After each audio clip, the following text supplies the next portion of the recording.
అలా వాళ్ళు పెంచుకొని అంటే ఈ గవర్నమెంట్ వారు ఈ పథకాన్ని ప్రవేశపెట్టడం మూలాన రైతులకు ఉపయోగం బాగా ఉంది. కాంతి ఉపయోగం కాదు, దీనివల్ల చాలా బెనిఫిట్ ఉంది.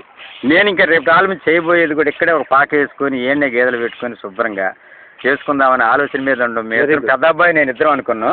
పెద్ద అబ్బాయి ఇప్పుడు 20 శాలరీలు పెట్టారండి. ఈ విషయానికి మీ డాక్టర్ గారికి చాలా థ్యాంక్స్ చెప్పాలి. అంతేనా? డాక్టర్ గారు ఆయన తెచ్చిన ధైర్యమే నేను కూడా చూస్తున్నా. కొంత ఫస్ట్ ఏదో అడిగాక ధైర్యం ఇచ్చిండు బాగా. ఏదో దేవుని దయ వల్ల మంచి.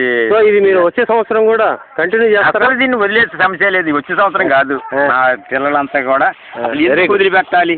ఇలా కింది లీటర్ వచ్చి 45 రూపాయలు అమ్ముతుంది. ఇంకేంటి దానివల్ల అమ్మాల్సిన అవసరం ఏంది? 5 లీటర్లు ఇచ్చిందంటే 5 4 20 200 రూపాయలు ఒక్క గేదెకి. 4 గేదెలు 4 2 800 రూపాయలు. 800 రూపాయల్లో ఇప్పుడు మనకు ఖర్చు ఎంత? ఒక్క 200 వస్తుంది అంతే.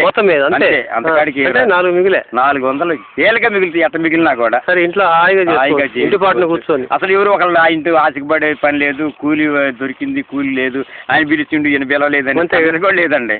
హాయిగా మంచి పంట బాగుంది. ఇది రోజుకి 400 మిగిలేదు. రోజుకి 400. అప్పుడు మీకు 30 రోజులకు వచ్చి 12,000 నెలకు 10,000 ఒక ఉద్యోగస్తులు కనుక ఏదైతే మిగిలిందో సంసారం మిగులుతాయండి. ఇలాంటి మనకు వ్యవసాయం చాలా కుంటుపడుతోంది కదా. ఏది ప్రకృతి వైపరీత్యాల వల్ల అయితేనేమి, అక్కడ మనకు సరైనటువంటి ఈ పెస్టిసైడ్స్ నాసిరకం మార్కెట్లో ఉండటం వల్ల అయితేనేమి,